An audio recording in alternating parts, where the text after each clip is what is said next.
Entah ini mulutku yang cocok makan apa aja atau emang kerangnya seenak itu guys. Ini jadi heran sama teman aku yang punya kolam, bisa-bisanya makanan seenak ini dianggurin gitu aja. Katanya kalau kita nggak main ke sana, si kerang jumbonya ini nggak pernah diambil juga guys. Nah dari baca komen kalian sebelumnya, setelah kerangnya aku rebus tadi banyak yang komen itu enak dicocol sama sambal aja kak. Jadi ini langsung aja kita ngeracik sambalnya yang asam, gurih, pedas, seger gitu guys. By the way ini bukan teman aku yang punya kolam ya. Di sini kita sama-sama semangat atau penasaran mau cobain. Sama kayak aku, dia ini juga jauh-jauh datang ke sini guys. Dan kerangnya kita pilih yang ukuran kecil aja, yang ukuran jumbonya masih ada dalam panci. Nanti kita olah dalam bentuk lain lagi. Dan ini langsung aja kita cobain. Ini dagingnya lumayan besar loh, jadi kayaknya nggak cukup untuk dihap satu kali. Jangan lupa cocol-cocol dulu. Sebenarnya kita kurang tahu nih guys, apa ini boleh langsung dimakan semua atau ada bagian yang harus dibuang. Karena di kampung aku juga ada kerang-kerangan kayak gini, tapi ukurannya kecil aja dan itu bisa dimakan semua guys.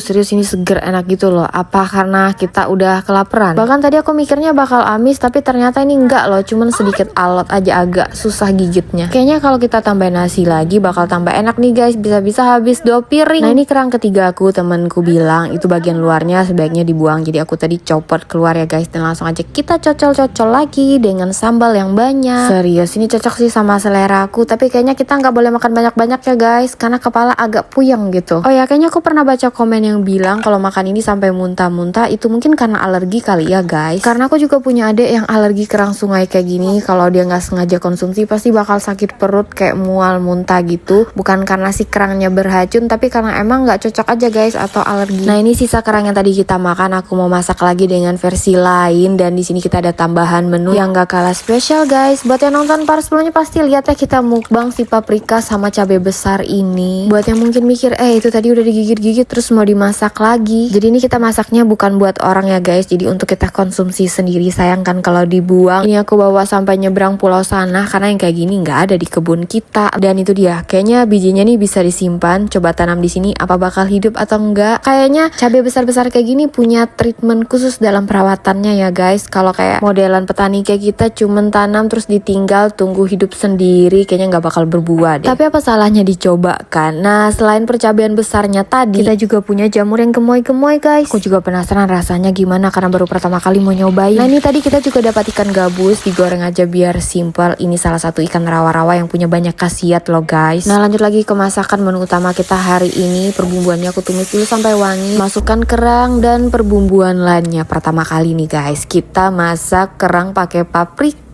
Kayaknya cocoknya tadi kita bikin lada hitam gak sih? Cuman aku nggak tahu guys resepnya gimana. Jadi seperti biasa ini masaknya cemplang-cemplung ala-ala aja.